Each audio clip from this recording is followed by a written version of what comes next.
Hey guys, today I'll be making a prediction for the 2022 Senate elections between the Democrats and the Republicans, and in these races, the Republican Party will try to gain back the Senate majority after they lost it in 2020. It was the first time that the Democrats won the Senate since 2012 with the re-election of Barack Obama, where they won by a very slight margin, and in 2020, they won by the smallest margin ever, 50 seats to the Democrats and 50 for the Republicans, but they do have the vice presidency with Kamala Harris, which is why the Democrats currently do control the Senate. So after 2020, as 50-50, the Democrats did do worse than expected.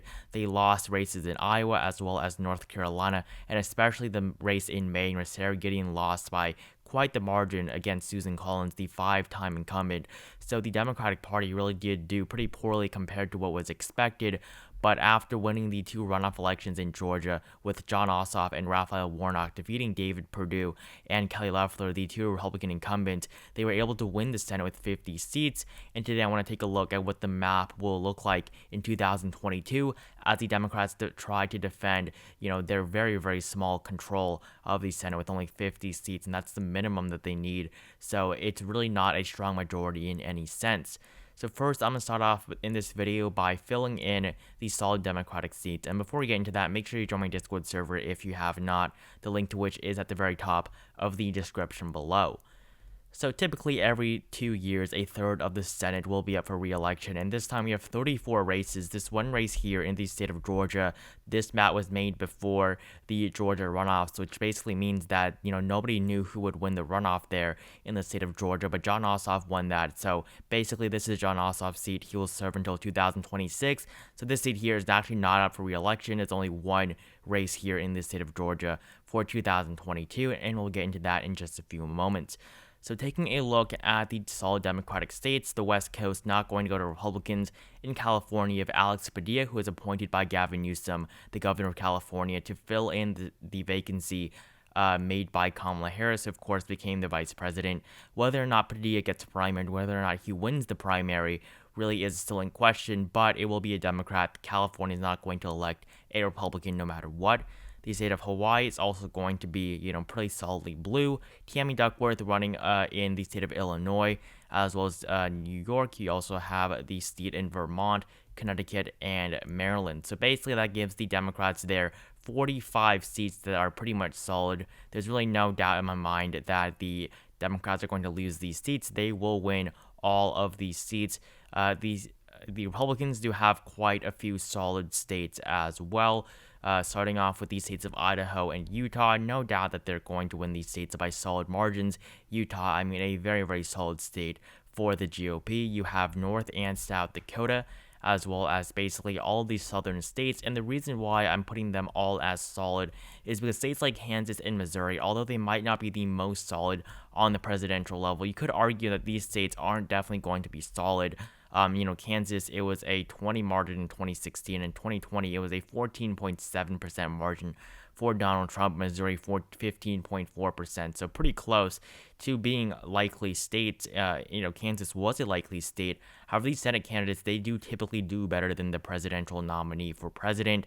You saw that all across the country, on the presidential level and the Senate level in 2020, but these local officials, they do typically do a little bit better than the presidential candidate if the presidential candidate is a little bit more polarizing. So, like for Donald Trump, I think that the Republicans are definitely going to do much better than Donald Trump did in these states. So this puts the Republicans up at 40. You also have these seats in Indiana and Kentucky. No doubt that they will win these. And you have Tim Scott in South Carolina. He's going to do a lot better than Lindsey Graham. If you look at the 2020 Senate races, Lindsey Graham won his state by 10.3% against Jamie Harrison, who basically had the most successful fundraising campaign of any Senate candidate in history for a regular Senate race. It was, of course, beaten by Jon Ossoff and Raphael Warnock. Before that, he made history. He was the best Senate fundraiser ever from a state like South Carolina. So Jamie Harrison made a lot of money, raised a lot of money for his race, but he ended up being quite a bit short against Lindsey Graham. but Tim Scott is a lot more popular than Lindsey Graham. So I think Scott definitely going to keep his seat. And now we have really the toss ups. You have the Democrats at 45 and the Republicans at 43. So the first race I do want to take a look at is the race in Alaska. Alaska has actually voted to adopt ranked choice voting. In the state of Alaska. And if you look at the 2016 results, basically you have incumbent Republican Lisa Murkowski. She is one of the most bipartisan senators in the country. She voted against Brett Kavanaugh. She voted to convict Donald Trump. She also voted to convict him both times. So Lisa Murkowski is, a swing vote there in the Senate. She has questioned whether or not she really should be a part of the Republican Party after the riots and what the Republicans did afterwards. But Lisa Murkowski, she did not win a majority of the vote. She won a plurality there in 2016. Of course, the politics in Alaska is a little bit different than the mainland. So, you don't have that strong of a Democratic influence. So you have Lisa Murkowski at 44.3% in 2016. Before that, in 2010, she actually had a write-in. She held a write-in a candidacy where basically she won the race without being actually on the ballot. Everybody had to write her name in. So she was a Republican, but the Republican nominee was actually Joe Miller. She defeated Lisa Murkowski in the Republican primary, but Lisa Murkowski came back. She won with a writing campaign. She was appointed right before this, I believe, by her father. So Lisa Murkowski, she lost the nomination of the Republican Party, and then she was able to win the race. So really, I don't doubt that she can win. Lisa Murkowski is very popular in Alaska. So I think that definitely the state of Alaska is going to be a pretty solid seat for the Republicans. I don't think it's going to be a solid margin just because of how many candidates do run in those races in Alaska. So I would say probably a pretty strong likely margin for Lisa Murkowski. So that puts the Republican Party up at 44 seats. Next, I want to move on to taking a look at the state of Nevada. So in the state of Nevada, you have Catherine Cortez Masto. In 2016, she was able to win by a pretty slim margin, as you can see here, just a margin of 2.4%, which is not big at all. Nevada on the presidential level in 2020, as you can see, also 2.4%. So this state really does tend to be a pretty weak, lean state for the Democratic Party. They do tend to win the state most of the time. They won it in 2016, 2012, 2008. They did lose it in 2004 as well as 2000. So this state has been pretty blue in the last couple of elections. Even Hillary Clinton won this state by not 2.4%, but Hillary Clinton won this state by 2.4% there, and then Joe Biden 2.4% again. So really, the state of Nevada, I don't think it's going to go to a Republican. I think it might be tilt in the Democrats' worst case scenario, or tilt right there. But I think it's probably going to be lean still on this electoral map. So that would give the Democrats 46. I want to move on next to the state of Arizona. So you have Mark Kelly. Basically, Mark Kelly defeated Martha McSally in the Senate special election there in Arizona. He was able to win 51.2% of the vote to Martha McSally's 48.8%. Essentially, she lost the race to Kyrsten Sinema in 2018. So in 2018, she ran against Kyrsten Sinema, the Democrat, for the Senate race, and she lost. She was a representative of Arizona beforehand, but Martha McSally lost a Senate race in Arizona in 2018 against Kyrsten Sinema, and then with the death of John McCain, she was appointed to fill his seat, and then Martha McSally, of course, was the incumbent senator, but then she ran against Mark Kelly, and she lost. So basically, Martha McSally has given 2 Democratic seats to, from the state of Arizona. So Martha McSally, a very weak candidate. Mark Kelly actually did worse than expected, but I think that in 2022, he'll probably hold on to his seat. It might be a tilt margin, but right now I have it as lean.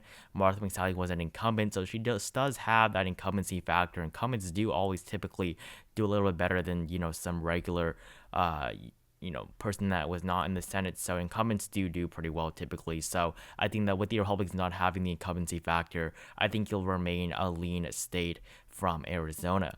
The state of Colorado is going to be likely. This is Michael Bennett's seat. His margin was okay in 2016 against Daryl Glenn. It was around 6-7%, or 5-6%. Wasn't really the best of margins. If you look at Joe Biden's margin at 13.5%, I think it's definitely going to be likely. I don't see it being solid. It's not going to be solid for Michael Bennet. He isn't the most exciting candidate, but I think that he will really do pretty well here in Colorado. No doubt that he holds on to his seat. So Democrats now only need 2 more seats if they want to retain their control here in the United States Senate. And the next state I want to take a look at is the state of Iowa, where you have the former Pres Pro Temp, Chuck Grassley, here in the state of Iowa. I mean, he defeated the Democrat in 2016 by a pretty hefty margin there. 2010, another very strong margin. Chuck Grassley, very well liked in the state of Iowa, even won 70% at one point. And remember, this state was a pure toss-up state for a very long time. In 2010, after Barack Obama won this state by 5-6%, I believe, Chuck Grassley won the state with 64% of the vote just 2 years later. So Chuck Grassley, always been very popular, but he is very, very old. I believe he is 87 right now. I believe he would be 87. He's in his late 80s, either 87 or 89. I'm not 100% sure, but he will be in his 90s, either 94 or 96 by the time that he would leave office. So that would make him, if he was 96 or 94 right now in the Senate, he would be the oldest senator in the country. Right now, that is Dianne Feinstein from California. So in Iowa, if Chuck Grassley runs, definitely going to be solid. He has said that he doesn't have any news on that. That's what he's quoted as been saying. He said that he basically hasn't said anything about it for whether or not he will run for re-election. If he runs for re-election, Iowa's definite solid state for the Republican Party. If he doesn't, it might even go down to lean, because honestly, the state of Iowa, it can swing a lot. If you look back at 2020 right now, 8.1% for Donald Trump. 2008, it was 9.5% for Barack Obama. Go back a little bit more here. If you want to go to, I guess, 2004, it was 6-7% for Bush. 0.31% for Gore. You want to go back a little bit more. 7.4% for Reagan in 84. So really, the state of Iowa hasn't really shifted that much in the last couple of decades. It's really just been, depends on the candidates, really. That's why Chuck Grassley does so well there when Joni Ernst won her re-election by 5-6%. If you look at the Senate map here, Joni Ernst in 2021, 51.8% of the votes, to Chuck Grassley, 60% in 2016. So as for Iowa, I would put it as likely right now. New Hampshire, I would put it as likely as well for the Democratic Party. It really just depends on who runs there in New Hampshire. Jeanne Shaheen, of course, won this state by a solid margin in 2020, but she ran against a pretty weak Republican. It really depends on who she runs against. So Jeanne Shaheen's solid. I think that the candidate for the Republicans there will probably be a little bit better in 2022. So I think that the Democrats will do a little bit worse in New Hampshire. As for the state of Wisconsin, we have Ron Johnson. He does all right. He's a pretty average candidate for Wisconsin. He was the incumbent. He won. He has said that he will be running for re-election, or he said that he's not going to be running. So when he was running for re-election in 2016, he said that he would not seek a third term. But right now, he has taken those words back, and I'm going to take it as, for what he said. So I'm going to assume he is running, and I think it would be a tilt margin for Ron Johnson. This, of course, is a Democratic state on the presidential level. Right here. So for Joe Biden, 0.63%. With a Republican incumbent, I can't see the Democrats winning. So especially when the margin there is 0.63% and the Republican is the incumbent. So for Wisconsin, I would put that as tilt. The state of Ohio, I would also put as lean. Rob Portman has actually announced that he'll be retiring. He does pretty well here. But Ohio, of course, it's been a swing state for a while. It's been pretty reliably Republican for Donald Trump. But, go back just a little bit more and you'll see that it's blue. So really, this state is not going to be some huge margin for the Republicans. Rob Portman was just popular in Ohio, as, typically most senators are. So for Ohio, the Republicans will lose the incumbency factor. So I think that the state of Ohio probably going to be lean. As for Pennsylvania, Pat Toomey, another retirement for the Republican Party, 48.8% right for him in 2016. in 2010, his first election, 51%. So really, Pat Toomey not doing too great for the Republicans there. And with this being a blue state in 2020, I think it will flip for the Democratic Party as the Republicans lose incumbency factor there in Pennsylvania as well. So really, the problem is the Democrats are going to do well in states that the Republicans have incumbents in, and that is very, very bad for the Republican Party. Democrats now at 50, that's enough. As for the state of North Carolina, Richard Burr is the incumbent. He has retired, and in 2020, I mean, this race was pretty close there in North Carolina, just 1.3%, down from the 3.7% in North Carolina in 2016. So I would actually give this to the Democrats. Of course, Cal Cunningham lost to Tom Tillis in 2020, but he had that scandal. He was really a letdown for the Democrats, so I would put that as tilt for the Democrats in North Carolina. Georgia, another tilt state. I think that Raphael Warnock will defeat whoever runs against him. There have been rumors that Kelly Loeffler is probably going to run. She just made that new thing with voting. It's like kind of rivals Stacey Abrams' Democrat voting movement in Georgia, except it's for Republicans. David Perdue said he was going to run. He pulled out. I think that he was really the best challenger for Warnock. I think he would do the best against Raphael Warnock. But Kelly Loeffler, if she wins again, I don't think she's going to win. She's out of touch. She's not even from the state, and she's not popular. So she's not going to win for Kelly Loeffler. But really, she might actually just be the nominee. So for the Republicans there in Georgia. So I think Democrats will hold on to that. Finally, Marco Rubio. It's going to be likely in Florida. Yes, likely in Florida. Marco Rubio really is very popular in the state of Florida. In 2010, he did pretty well as a first timer. 2016 also did very well. So Marco Rubio, he really does appeal to the people in Florida. So that's why I have it as likely there for him. So this is my final prediction here for the 2022 Senate elections. It's still a while away, but primaries are going to start soon, and we're going to have the primary season is going to start soon. We're going to have announcements pretty soon from a lot of these potential candidates. So right now I have 48 for the Republicans, 52 for the Democrats. And so yeah, thank you guys so much for watching this video. Make sure you join my Discord server if you have not, the link to which is at the very top of the description below. Like, comment, and subscribe. Thank you guys so much for watching, and I will see you guys in the next video.